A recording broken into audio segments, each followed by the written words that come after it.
ಕೆಲವೊಂದು ಸುದ್ದಿಗಳನ್ನು ಎಲ್ಲಿಂದ ಶುರು ಮಾಡಬೇಕು ಅನ್ನೋದೇ ಗೊಂದಲದ ಗೂಡಾಗುತ್ತೆ. ಇಂದು ನಾವು ಹೇಳ್ತಿರೋ ಈಕೆಯ ಬಗ್ಗೆ ನಿಮಗೆ ಸಂಪೂರ್ಣವಾಗಿ ಗೊತ್ತಾದ್ರೆ ನಿಮಗೆ ಗೊತ್ತಿಲ್ಲದ ಹಾಗೆ ಕಣ್ಣಂಚಲ್ಲಿ ನೀರು ಬರುತ್ತೆ.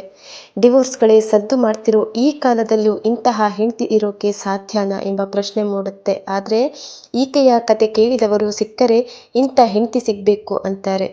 100 ವರ್ಷಗಳ ಕಾಲ ಸುಖವಾಗಿ ಇರಮ್ಮ ಅಂತ ಆಶೀರ್ವಾದ ಮಾಡುತ್ತಿದ್ದಾರೆ. ಇನ್ಸ್ಟಾಗ್ರಾಮ್ನಲ್ಲಿ ನೀವು ರೀಲ್ಸ್ ನೋಡುವಾಗ ಈ ಜೋಡಿಯ ಒಂದಾದರೂ ರೀಲ್ಸ್ ನಿಮ್ಮ ಕಣ್ಣಿಗೆ ಬಿದ್ದಿರುತ್ತೆ. ಗಂಡನಿಗೆ ಏನಾದರೂ ಸಮಸ್ಯೆ ಬಂದ್ರೆ ಜೊತೆಯಲ್ಲಿ ನಿಲ್ಲೋ ಹೆಂಡತಿಯರಿಗಿಂತ ನಮಗ್ಯಾಕೆ ಈ ತಲೆನೋವು ಅಂತ ಸುಮ್ಮನಾಗೋ ಮಹಿಳೆಯರು ಇದ್ದಾರೆ ಅಂದ್ರೆ ತಪ್ಪಾಗಲ್ಲ. ಆದರೆ ಎಲ್ಲರೂ ಈ ರೀತಿ ಇರುತ್ತಾರೆ ಅಂತ ಅಲ್ಲ. ಕೆಲವೊಮ್ಮೆ ಗಂಡನಿಗೆ ಅನಾರೋಗ್ಯ ಕಾಣಿಸಿಕೊಂಡರೆ ಡಿವೋರ್ಸ್ ಪಡೆದಿರುವ ಪ್ರಕರಣಗಳು ಇವೆ. ಆದರೆ ಈಕೆ ಗಂಡನ ಕೊನೆಯುಸಿರು ಇರುವವರೆಗೂ ತನ್ನ ಉಸಿರನ್ನ ಗಂಡನಿಗೆ ಕೊಟ್ಟು ಕಣ್ಣಲ್ಲಿ ಕಣ್ಣಿಟ್ಟು ನೋಡಿಕೊಂಡಿದ್ದಳು. ಬಿಬೇಕ್ ಪಂಗೇನಿ, ಸೃಜನಾ ಸುಬೇದಿ ಇವರ ಕತೆ ಒಮ್ಮೆ ನೀವು ತಿಳಿದುಕೊಂಡ್ರೆ ಇನ್ಯಾವತ್ತೂ ಮರೆಯೋದಕ್ಕೆ ಸಾಧ್ಯವಿಲ್ಲ.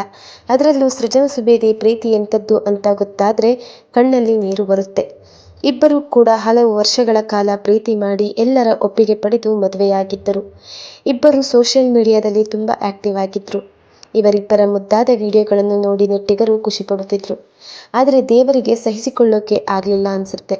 2022 ಅಂದ್ರೆ 2 ವರ್ಷಗಳ ಹಿಂದೆ ಬಿಬೇಕ್ ಪಂಗೇನಿಗೆ ಬ್ರೈನ್ ಟ್ಯೂಮರ್ ಕಾಣಿಸಿಕೊಂಡಿತ್ತು.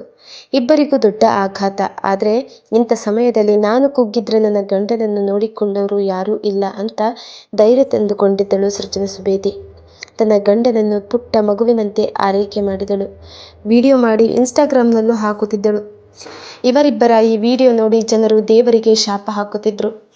ಸತಿ ಸುಲೋಚನಾ ಗಂಡನನ್ನ ಉಳಿಸಿಕೊಳ್ಳೋಕೆ ಯಮನ ವಿರುದ್ಧವೇ ನಿಂತಿದ್ದ ಕಥೆಯನ್ನು ನೋಡಿದ್ದೇವೆ, ಕೇಳಿದ್ದೇವೆ. ಆದರೆ ಈಗಿನ ಕಾಲದಲ್ಲೂ ಗಂಡನನ್ನು ಉಳಿಸಿಕೊಳ್ಳೋಕೆ ಸೃಜನಾ ಸುಬೇದಿ ಬಹಳ ಕಷ್ಟಪಟ್ಟಳು. ಗಂಡನಿಗೆ ಊಟ ಮಾಡಿಸೋದು, ಬಟ್ಟೆ ಬದಲಾಯಿಸೋದು ಅಷ್ಟೇ ಯಾಕೆ, ಗಂಡನ ನಿತ್ಯ ಕರ್ಮಗಳನ್ನು ಸಹ ಈಕೆಯೇ ಮಾಡಿಸುತ್ತಿದ್ದಳು.